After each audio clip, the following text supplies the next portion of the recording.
Hello बच्चों, आज chapter 7 integral start करते हैं। इंटीग्रल क्या होता है? तो इंटीग्रल कहलाता है integration is the inverse process of differentiation. यानी कि जो इंटीग्रल होता है वो डिफरेंशिएशन का इन्वर्स प्रोसेस होता है। In this topic we are solving two type of problem. यानी कि इंटीग्रल्स में हम दो तरह के प्रॉब्लम को सॉल्व करते हैं। फर्स्ट क्या है स्टूडेंट? Indefinite integral. और सेकंड क्या है? Definite integral. तो इनडेफिनेट इंटीग्रल में इसके अंदर हम finding original function when it's derivative is given. यानी कि जब डेरिवेटिव हमें गिवन होता है तो हम ओरिजिनल फंक्शन को कैलकुलेट करते हैं, फाइंड करते हैं। इसको हम क्या बोलते हैं? Indefinite integral. और डेफिनेट इंटीग्रल में finding the area bounded by the graph of function. यानी कि आपको एरिया कैलकुलेट करना होगा। कौन सा एरिया? जो बाउंड होगा, चारों तरफ से घिरा हुआ होगा, उसको हम क्या बोलते हैं बच्चों? Definite integral. बच्चों आइए कुछ एग्जाम्पल कंसीडर करते हैं। y is equal to x cube plus 4। बच्चों सबसे पहले इस फंक्शन का हम डिफरेंशिएशन करेंगे। तो डिफरेंशिएशन कैसे करेंगे बच्चों? यहाँ पे हम लिखेंगे डिफरेंशिएट विद रिस्पेक्ट x। तो बच्चों अब क्या करेंगे? y से पहले हम क्या लिखेंगे? d upon D x. Y is equal to d upon D x x cube plus d upon D x 4। तो बच्चों y का जब हम डिफ्रेंशिएशन करेंगे तो हमें क्या मिलेगा? D y. और विद रिस्पेक्ट हम x डिफ्रेंशिएशन कर रहे हैं तो यहाँ पे बच्चों क्या लिखेंगे? D x is equal to. अब हम एक्स क्यूब का अगर हम डिफ्रेंशिएशन करेंगे बच्चों तो क्या करेंगे? सबसे पहले आप पावर को आगे लेकर के आइए, फिर x लिखिए और पावर में आप 1 सब्ट्रैक्ट कर दीजिए। प्लस जब आप 4 का डिफ्रेंशिएशन करोगे तो आपको क्या मिलेगा? 0। तो d y upon D x is equal to 3x square. बच्चों एक एग्जाम्पल और कंसिडर करते हैं। Example number 2। y is equal to x power 5 minus 5। अब सबसे पहले लिखेंगे differentiate with respect to x। फिर y का डिफरेंशिएशन करने से पहले d upon D x into y is equal to d upon D x x power 5 minus d upon D x 5। तो बच्चों y का जब आप डिफ्रेंशिएशन करोगे तो क्या मिलेगा? डी वाई और विद रिस्पेक्ट x यानी कि d x is equal to x power 5 का जब आप डिफ्रेंशिएशन करेंगे तो सबसे पहले पावर को आगे लेकर के आइए, फिर x लिखिए और पावर में आप 1 सब्ट्रैक्ट कर दीजिए। और इस 5 का जब आप डिफ्रेंशिएशन करेंगे तो क्या मिलेगा? 0। तो क्या आएगा बच्चों? D y upon D x is equal to 5x power 4। बच्चों जो हमने यहाँ पे डिफरेंशिएशन निकाला है इसका हम वापस से क्या करते हैं? एंटी डेरिवेटिव करके देखते हैं क्या आंसर आता है। जब आप इंटीग्रेशन करोगे तो सबसे पहले इंटीग्रेशन को हम i से रिप्रेजेंट करते हैं इज इक्वल टू इंटीग्रेशन का सिंबल लगाइए और फिर यहाँ पर 3x स्क्वायर गिवन है तो यहाँ पे 3x स्क्वायर लिखिए और फिर dx लिखिए। यानी कि आप ये देख पा रहे होंगे कि जब हमने यहाँ पे डेरिवेटिव किया था तो हमने d/dx लिखा। तो यहीं पे जब हम इंटीग्रेशन करेंगे बच्चों, जब हम इंटीग्रेशन करेंगे तो हम यहाँ पे क्या लिखेंगे, dx लिखेंगे। तो इस dx का मतलब क्या होता है, इस dx का मतलब स्टूडेंट ये होता है anti derivative with respect to x। तो बच्चों इस dx का मतलब क्या होता है, anti derivative with respect x। तो बच्चों इंटीग्रेशन कैसे करते हैं, तो i इज इक्वल टू, आप क्या करेंगे, 3 कांस्टेंट है तो 3 को आप इंटीग्रेशन के सिंबल से पहले लिखेंगे और फिर एक्स स्क्वायर dx। बच्चों फिर क्या करोगे, i इज इक्वल टू 3, फिर क्या करोगे x, यहाँ पे बच्चों क्या लिखा है, यहाँ पे पावर 2 है तो क्या करोगे 2 + 1, यानी कि जब हम डिफ्रेंशिएशन करते हैं बच्चों तो पावर को हम क्या करते हैं, सब्ट्रैक्ट करते हैं। लेकिन जब हम एंटी डेरिवेटिव करते हैं यानी कि इंटीग्रेशन करते हैं तो पावर को हम क्या करते हैं, ऐड करते हैं अपॉन। जब आपने डिफ्रेंशिएशन यहाँ पे किया था तो पावर को आपने मल्टीप्लाई में लिखा था, लेकिन जब आप इंटीग्रेशन करोगे तो पावर को आप डिनोमिनेटर में लिखोगे और पावर में आप 1 ऐड करोगे, is equal to 3x power 3 upon 3। तो बच्चों ये 3 से 3 कैंसिल हो जाएगा तो यहाँ पे क्या आएगा, x³। तो स्टूडेंट एक एग्जाम्पल जो हमने ये वाला कंसीडर किया था, अब हम जो हमारे पास इसका ये आंसर आया था इसका हम एंटी डेरिवेटिव करके देखते हैं क्या आंसर आता है। बच्चों अभी अभी जो हमने y is equal to x power 5 -5 का डिफ्रेंशिएशन किया, इसका डिफ्रेंशिएशन क्या है बच्चों, 5x पावर 4। तो अब हम क्या करते हैं, इसको कंसीडर करते हैं और इसका इंटीग्रेशन निकाल के देखते हैं। तो सबसे पहले क्या लिखोगे i, फिर इंटीग्रेशन का सिंबल लगाओगे, फिर क्या लिखोगे 5x पावर 4 dx। यानी कि वापस से आप यहाँ पे देख पा रहे हैं, अगर हमें y का डिफ्रेंशिएशन करना है तो उसके पहले हमने d/dx लिखा। ऐसे ही अगर हमें 5x इस पावर 4 का अगर हमें इंटीग्रेशन करना है बच्चों तो हम dx जो है इसके बाद लिखेंगे। तो i इज इक्वल टू, सबसे पहले 5 कांस्टेंट है इसको बाहर निकालिए, x पावर 4 dx। और बच्चों ये dx क्या है, anti derivative with respect x। तो i is equal to 5 as it is लिखोगे, फिर x4 + 1, यानी कि वापस से आप यहाँ पे देख पा रहे हैं मैंने यहाँ पे पावर में 1 सब्ट्रैक्ट किया और यहाँ पे मैंने पावर में 1 ऐड किया upon 4 + 1 is equal to 5x power 5 upon 5। तो बच्चों ये 5 से 5 कैंसिल हो गया तो क्या आया, x पावर 5।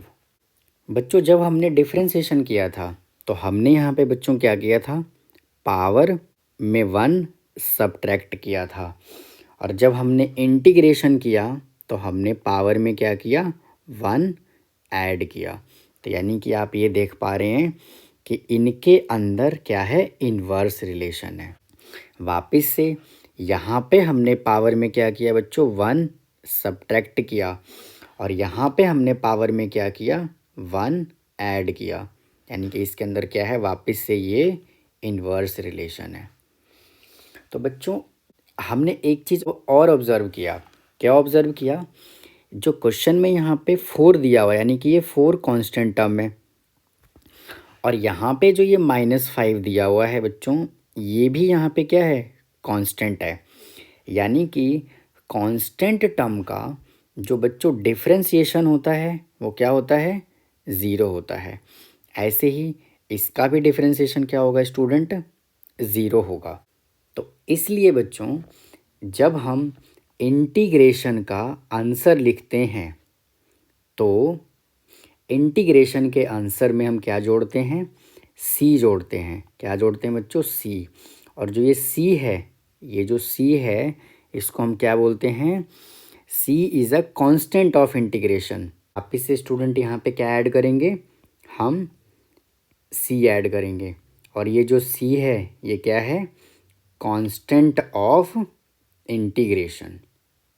तो बच्चों और क्या आप ऑब्ज़र्व कर पा रहे हैं, तो बच्चों यहाँ पर क्या है, ये एक्स क्यूब है। तो जब हमने एक्स क्यूब का डिफरेंशिएशन किया तो हमें क्या मिला यहाँ पे, 3x²। लेकिन वापस से जब हमने इस 3x² का इंटीग्रेशन किया तो वापस से हमें क्या मिल गया, यहाँ पे x³ ही मिल गया। ओरिजिनल फंक्शन कंसिडर किया था तो हमने जब 3x² का एंटी डेरिवेटिव किया तो वापस से हमें क्या मिल गया, 3x²। और यहाँ पे क्या था स्टूडेंट, ये 4 लिखा था मैंने, तो ये 4 की जगह पे क्या लिख दिया, ये कांस्टेंट सी आ गया। वापिस से स्टूडेंट आप देख पा रहे हैं कि मैंने यहाँ पे ओरिजिनल फंक्शन जो था मैंने क्या कंसिडर किया था, x⁵ - 5। और जब मैंने इसका डेरिवेटिव किया तो बच्चों क्या आया, 5x⁴। लेकिन जब मैं इस फंक्शन का एंटी डेरिवेटिव करने लगा तो वापस से मुझे क्या मिला, x⁵, जो मैंने ये वाला फंक्शन कंसीडर किया था। तो उम्मीद है कि आप ये समझ पाए होंगे बिल्कुल अच्छे तरह से कि डिफरेंशिएशन और इंटीग्रेशन में आप डिफरेंस बिल्कुल अच्छे से समझ पाए होंगे स्टूडेंट। आइए स्टूडेंट, जो हमने अभी समझा है इसको नोट डाउन कर लेते हैं। The symbol dx indicates that integration is to be performed with respect to x। I is equal to, integration का सिंबल लगाइए, fx dx। यानी कि अगर हमें fx का इंटीग्रेशन करना है बच्चों तो ये fx को हम क्या बोलते हैं, इंटीग्रैंड। यानी कि जिस भी फंक्शन का हमें इंटीग्रेशन करना होता है उसको बच्चों क्या बोलते हैं हम, इंटीग्रैंड।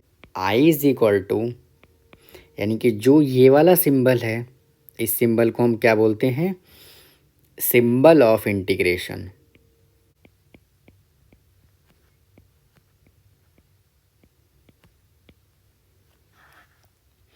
और बच्चों सी को हम क्या बोलते हैं, तो बच्चों सी को हम बोलते हैं इज अ कांस्टेंट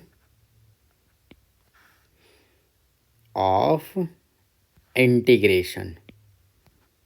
तो बच्चों जो इंटीग्रेशन होता है, इंटीग्रेशन में 2 पार्ट होता है। फर्स्ट पार्ट क्या होता है बच्चों, फर्स्ट पार्ट होता है इनडेफिनेट इंटीग्रल। और जो इनडेफिनेट इंटीग्रल होता है स्टूडेंट, ये हमें क्या देता है, फैमिली ऑफ कर्व। क्या देता है बच्चों, फैमिली ऑफ कर्व। और बच्चों जो डेफिनेट इंटीग्रल होता है बच्चों, ये हमें क्या देता है, एरिया बाउंडेड द रीजन। और बच्चों जिसके रिस्पेक्ट में हमें इंटीग्रेशन करना है वो यहाँ पे स्टूडेंट एक्सरसाइज स्टार्ट करने से पहले कुछ फॉर्मूले पढ़ लेते हैं। यानी कि अगर आप d/dx x⁴n+1 का अगर आप डिफ्रेंशिएशन करोगे बच्चों तो आपको क्या मिलेगा, x⁴n। यानी कि अगर आप x⁴n का एंटी डेरिवेटिव करेंगे बच्चों तो आपको क्या मिलेगा, x⁴n+1/n+1+c। तो मैं इंटीग्रेशन का पूरा प्रोसेस इस फॉर्मूले को समझाने के बाद मैं आपको बिल्कुल डिटेल में समझाऊंगा, बेसिक से समझाऊंगा कि हम इंटीग्रेशन को कैसे सॉल्व करते हैं। उससे पहले फॉर्मूले को जानना ज़्यादा ज़रूरी है। यानी कि D upon D x, log x का डिफ्रेंशिएशन क्या होता है बच्चों, 1/x, और 1/x का इंटीग्रेशन क्या होता है, log mod x plus C. ऐसे ही D upon D X cos X का डेरिवेटिव क्या होता है, माइनस साइन एक्स, और इंटीग्रेशन क्या होता है student, minus cos X. Sine X का डेरिवेटिव क्या होता है, कॉस एक्स, और कॉस एक्स का इंटीग्रेशन क्या होता है, साइन एक्स। यानी कि आप इन सब फॉर्मूले में देख रहे होंगे कि अगर यहाँ पे कॉस एक्स है तो यहाँ पे क्या है स्टूडेंट, अगर आप टेन एक्स का डेरिवेटिव करेंगे तो आपको क्या मिलेगा स्टूडेंट, सीकेंड स्क्वायर एक्स, और अगर आप सीकेंड स्क्वायर एक्स का इंटीग्रेशन करेंगे बच्चों तो आपको क्या मिलेगा, टेन एक्स। ऐसी कॉट एक्स का डेरिवेटिव करेंगे तो आपको माइनस कोसिकेंड स्क्वायर एक्स मिलेगा, और इंटीग्रेशन करेंगे तो माइनस कॉट एक्स मिलेगा। सीकेंड एक्स का डेरिवेटिव करेंगे तो सीकेंड एक्स टेन एक्स मिलेगा, और सीकेंड टेन एक्स का एंटी डेरिवेटिव करेंगे यानी कि इंटीग्रेशन करेंगे तो आपको स्टूडेंट क्या मिलेगा, secant x plus secant x का डेरिवेटिव करेंगे तो आपको क्या मिलेगा, minus cosecant x cot x, और कोसिकेंट एक्स कॉट एक्स का जब आप इंटीग्रेशन करेंगे तो आपको मिलेगा minus cosecant x plus c. E x का जब आप डेरिवेटिव करेंगे बच्चों तो आपको डी एक्स मिलेगा, और ई एक्स का इंटीग्रेशन करेंगे तो आपको ई एक्स मिलेगा। ए एक्स का डिफ्रेंशिएशन क्या होता है, ए एक्स लॉग ए, और जब आप इसका एंटी डेरिवेटिव करेंगे तो आपको ए एक्स अपॉन लॉग ए प्लस सी मिलेगा। ऐसे ही अगर आप कांस्टेंट टर्म का डेरिवेटिव करते हैं तो आपको क्या मिलता है, जीरो, और अगर आप कांस्टेंट टर्म का एंटी डेरिवेटिव करते हैं तो आपको बच्चों क्या मिलेगा, एक्स। ऐसे ही कुछ इन्वर्स से रिलेटेड फार्मूले पढ़ लेते हैं। साइन इन्वर्स एक्स का फार्मूला क्या होता है, 1/√1 माइनस एक्स स्क्वायर। ऐसे ही 1/√1 माइनस एक्स स्क्वायर का जब आप एंटी डेरिवेटिव करेंगे तो sine inverse x plus C is equal to minus cos inverse plus c b. यानी कि 1/√1 माइनस एक्स स्क्वायर का जो फार्मूला होता है वो sine inverse x is equal to minus cos inverse x होता है। Similarly student tan inverse x का जब आप डिफ्रेंशिएशन करेंगे तो 1/1 प्लस एक्स स्क्वायर मिलेगा, और जब आप इसका एंटी डेरिवेटिव करेंगे तो tan inverse x plus C is equal to minus cot inverse x plus C मिलेगा। सीकेंट इन्वर्स एक्स का जब आप डिफ्रेंशिएशन करेंगे तो 1/x√x² माइनस 1, और जब आप इसका इंटीग्रेशन करेंगे तो secant inverse x plus C is equal to minus cosecant inverse x plus c. Student जब आप कोसिकेंट इन्वर्स एक्स का डिफ्रेंशिएशन करेंगे तो -1/x√x² माइनस 1 मिलेगा। तो यानी कि आप इन सभी फॉर्मूले में आप क्या देख पा रहे हैं, इन सभी फॉर्मूले में आप देख रहे हैं कि जो डिफ्रेंशिएशन है बच्चों, जो डिफ्रेंशिएशन है उसी का एंटी डेरिवेटिव अगर हम कर पा रहे हैं, अगर हम एंटी डेरिवेटिव कर दे रहे हैं तो वापस से हमें क्या मिल पा रहा है, डिफ्रेंशिएशन मिल जाए। तो स्टूडेंट अब हम इंटीग्रेशन के रिगार्डिंग हम कुछ एग्जाम्पल कंसीडर करते हैं और इंटीग्रेशन को कैसे सॉल्व करते हैं बिल्कुल बेसिक लेवल से समझते हैं इसको। तो बच्चों सबसे पहले एक एग्जाम्पल कंसीडर करते हैं एक्स स्क्वायर। तो सबसे पहले आप इसको क्या लिखोगे, I is equal to integration का सिंबल लगाओगे, यहाँ पे लिखोगे एक्स स्क्वायर डी एक्स। तो इसको करने से पहले स्टूडेंट मैं आपको पहले डेरिवेटिव समझाता हूँ कि हम इसका डेरिवेटिव कैसे करते थे। तो अगर मुझे इसी फंक्शन का डेरिवेटिव करना है तो मैं क्या लिखूँगा, एक्स स्क्वायर, फिर मैं इसको वाई के इक्वल एज्यूम करूँगा, फिर मैं यहाँ पे लिखूँगा एक्स स्क्वायर, फिर मैं यहाँ पे लिखूँगा differentiate both side with respect x, d upon D x y is equal to d upon D x x square. तो बच्चों जो y का डिफ्रेंशिएशन है क्या होता है, डी वाई, और with respect x d x is equal to x square का डेरिवेटिव कैसे करते हैं, पावर आगे आ जाता है और पावर में से हम 1 को सब्ट्रैक्ट कर देते हैं। तो इसका आंसर स्टूडेंट क्या आएगा, d y upon D x is equal to 2x। तो स्टूडेंट ऐसे हम क्या करते हैं, डिफ्रेंशिएशन करते हैं। लेकिन अगर हमें इंटीग्रेशन करना है तो हम क्या करेंगे, गिवन फंक्शन को सबसे पहले आप आई के इक्वल अज्यूम कीजिए, फिर आप सिंबल लगाइए x square D x.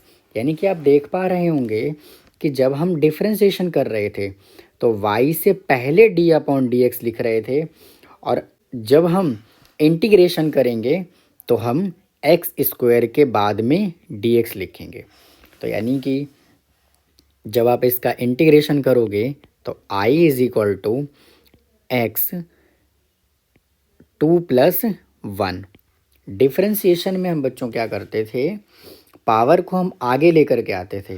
Power को हम, ये जो 2 पावर यहाँ पे मैं सर्कल कर रहा हूँ, पावर को हम आगे लेकर के आते थे और पावर में से हम 1 सब्ट्रैक्ट कर देते थे। लेकिन इंटीग्रेशन में क्या होता है, पावर में हम 1 ऐड कर देंगे, जो मैंने यहाँ पे ऐड किया है, और डिनोमिनेटर में भी पावर के साथ 1 ऐड कर देंगे प्लस c। तो आंसर क्या आएगा student, x³ upon 3 + c is your answer.